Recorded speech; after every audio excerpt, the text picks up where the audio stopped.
Let's keep our marriage private from now on, Marcus said casually over dinner. His words hit me like a bomb. After 15 years together, he suddenly wanted to keep our marriage a secret. I stared at him, my fork frozen in the air. Private? I repeated. Why? Marcus shifted in his chair, avoiding my eyes. It's for work. My new promotion. It's complicated. I watched him closely. His fingers tapped nervously on the table. He had been acting strange lately, working late, glued to his phone, suddenly obsessed with the gym. I had ignored the signs, but now I couldn't anymore. Of course, I said softly. He sighed in relief, thinking I believed him. That night, while he was in the shower, his phone buzzed. I wasn't the type to check his messages, but something felt off. A preview flashed on the screen. Can't wait for next week, baby. Found the perfect dress for our ceremony. My stomach dropped. My hands steady. I picked up the phone and unlocked it. Message after message filled the screen. Marcus had been planning a secret wedding with Emma, his 24-year-old assistant. He didn't want a divorce because he didn't want to split our assets. Instead, he planned to marry Emma in a private ceremony while keeping me as his legal wife. Just on paper. I put the phone back exactly as I found it. Then I opened my laptop and started typing. I emailed Linda, my best friend and a private investigator. Then James, my lawyer brother. Finally Sarah, Marcus's boss and an old friend of mine. Looking forward to coffee tomorrow, I wrote to Sarah. There's something about your new assistant you should know. When Marcus came to bed, he kissed my forehead. I love you, he whispered. I kept my breathing steady, pretending to be asleep. He had no idea that by tomorrow, his secret plan would start falling apart. The next morning, I kissed him goodbye as usual. As soon as he drove off, I called Linda. About your email, she said. Your husband's been busy. Let's meet for coffee. An hour later, I sat with Linda, looking at the evidence she had gathered. Pictures of Marcus and Emma, money transfers to a secret account, $200,000 so far. They booked Silver Lake Resort for their ceremony next Saturday, Linda said. Emma's been telling people she's marrying a divorced man. I sipped my coffee. And the money? Linda nodded. He's been moving small amounts to keep it hidden. My phone buzzed. Sarah confirming our lunch. Another step in my plan. I thought about the years I had spent building a life with Marcus. While I was planning our future, he was planning his escape. But he made one big mistake. He underestimated me. As I drove to meet Sarah, my phone buzzed again. A message from Marcus. Working late tonight. Don't wait up. I smiled and replied, of course, honey, take all the time you need. He had no idea his plan was already crumbling. I grabbed my folder of evidence and walked into the building, ready to take back control of my life. Sarah's face darkened as she looked through the photos and messages I'd brought. I knew something was off about their dynamic, she said, setting down her coffee. Emma's been pushing for a promotion, and Marcus has been supporting it aggressively. Now I understand why. I watched my friend process the information, her expression shifting from shock to anger. As chief operating officer, Sarah had been the one to promote Marcus to department head last year. She trusted him, mentored him. The ceremony is next Saturday, she asked, her voice tight. I nodded. At Silver Lake Resort, they're telling everyone he's divorced. Sarah picked up her phone, typing quickly. Not anymore. I just canceled their venue reservation. Being COO has its perks. Silver Lake Resort is one of our corporate partners. But that was just the beginning. Over lunch, Sarah revealed more about Marcus's recent business dealings. He'd been pushing for complete control over the department's budget, unusual for his position. Now we knew why. He'd been planning to access more funds. I'm launching a formal investigation into his financial decisions, Sarah said. And Emma, well, let's just say her position is under review. Back at home, I maintained my routine. When Marcus called to say he'd be missing dinner again, I responded with understanding. Don't work too hard, honey, I said sweetly, while simultaneously emailing his financial records to my brother James. The next morning, my phone rang early. It was James, his voice urgent. Liv, you need to see this. Those transfers Marcus has been making, they're not just going to a private account. He's been investing in properties under Emma's name. My hands clenched around the phone. Using our money. Your money, James corrected. Most of the transfers came from the account linked to your photography studio. He's been systematically moving your business profits. I closed my eyes, feeling a cold anger settle in my chest. The photography studio was my life's work, built from years of dedication and sacrifice. Marcus had been dipping into it to build a nest egg with his girlfriend. "What do you need from me?" James asked. "Everything," I replied. "Every document, every transfer, every property purchase. I want it all traced and documented." The next few days passed in a blur of calculated moves. While Marcus thought I was working at my studio, I was actually setting up meetings with financial advisors and lawyers. Linda kept tracking their movements, providing regular updates about their scrambling attempts to salvage their ceremony plans. "They've tried booking 3 other venues," she reported. "Each one mysteriously canceled." Emma's getting frustrated. She keeps posting angry messages about people interfering with true love. I almost felt sorry for her. Almost, but then I remembered the messages, the way they laughed about deceiving me, planning to reduce my marriage to nothing but paperwork while they lived their perfect life using my money. Thursday evening, Marcus came home looking stressed.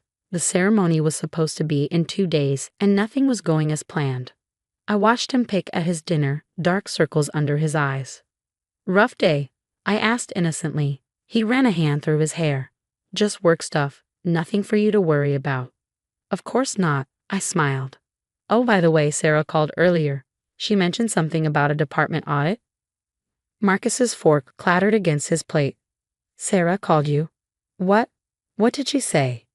"Not much," I shrugged. "Just checking in. We're having lunch tomorrow, actually. It's been too long since we caught up." The color drained from his face.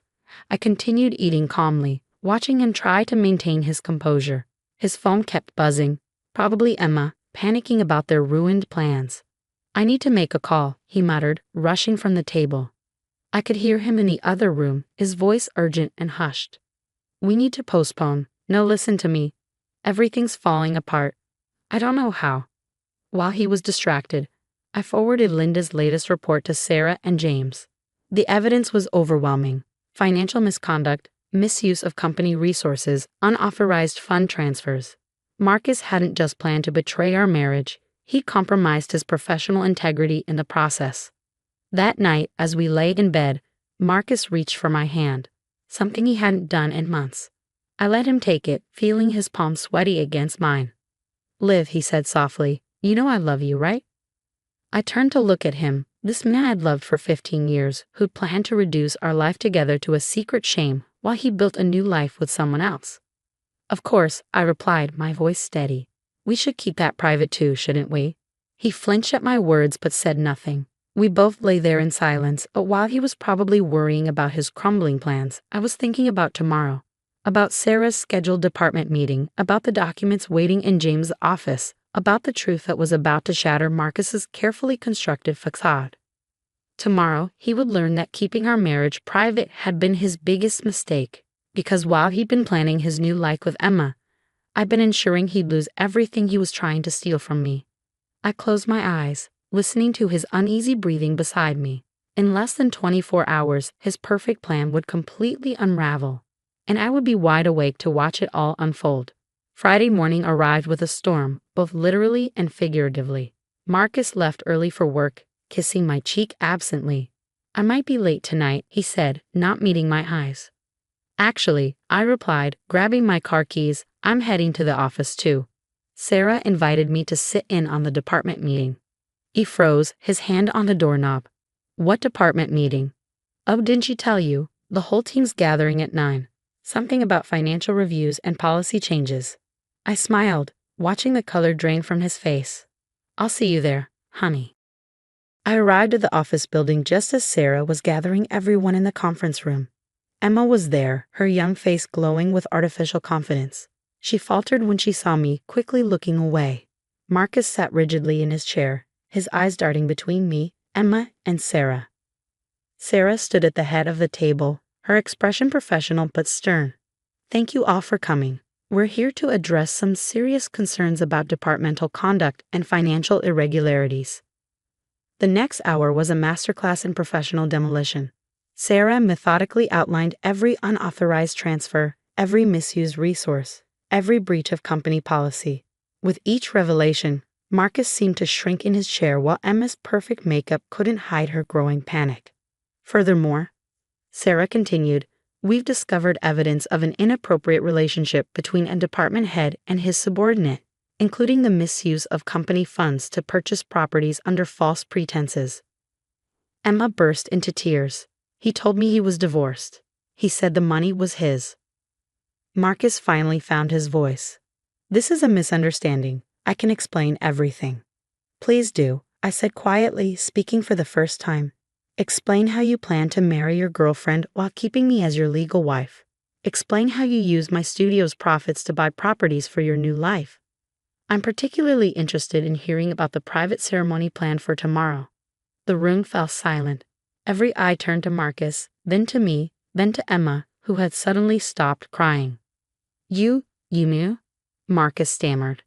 Of course I knew, I replied calmly. I've known since the moment you asked to keep our marriage private. I just waited to see how far you'd go.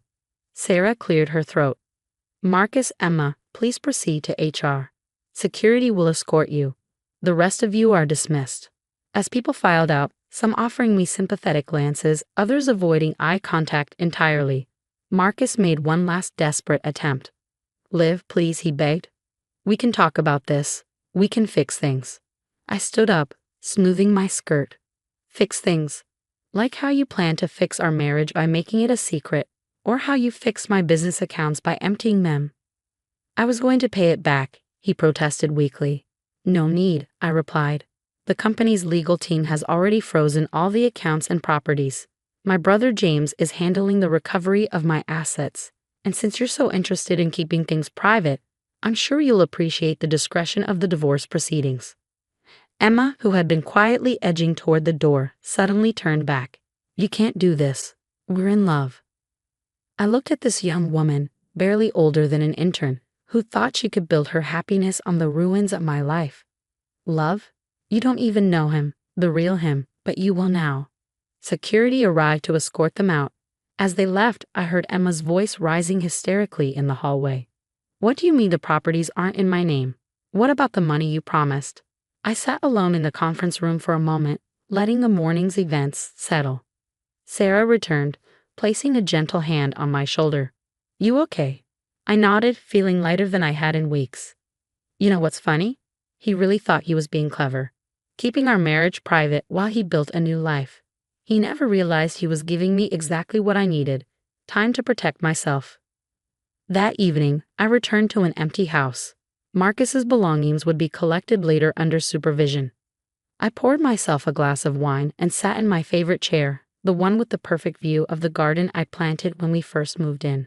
My phone buzzed with a message from Linda. Emma's posting on social media again. Something about betrayal and true love being crushed by cruel manipulators. Want me to send screenshots? I replied with a simple no need and turned off my phone. The storm had passed, and in its wake, I found not devastation but clarity. Marcus had wanted to keep our marriage private, hidden away like a shameful secret. Instead, he hid in himself. His true nature, his dishonesty, his betrayal. 2 months later, my divorce was finalized with little fanfare. Marcus, facing company investigations and legal proceedings for financial misconduct, agreed to my terms without argument. Emma had long since disappeared, probably in search of another divorced man to rescue. I kept the house, my studio, and every penny he tried to steal. More importantly, I kept my dignity. Sometimes the best revenge isn't making a scene or fighting back loudly.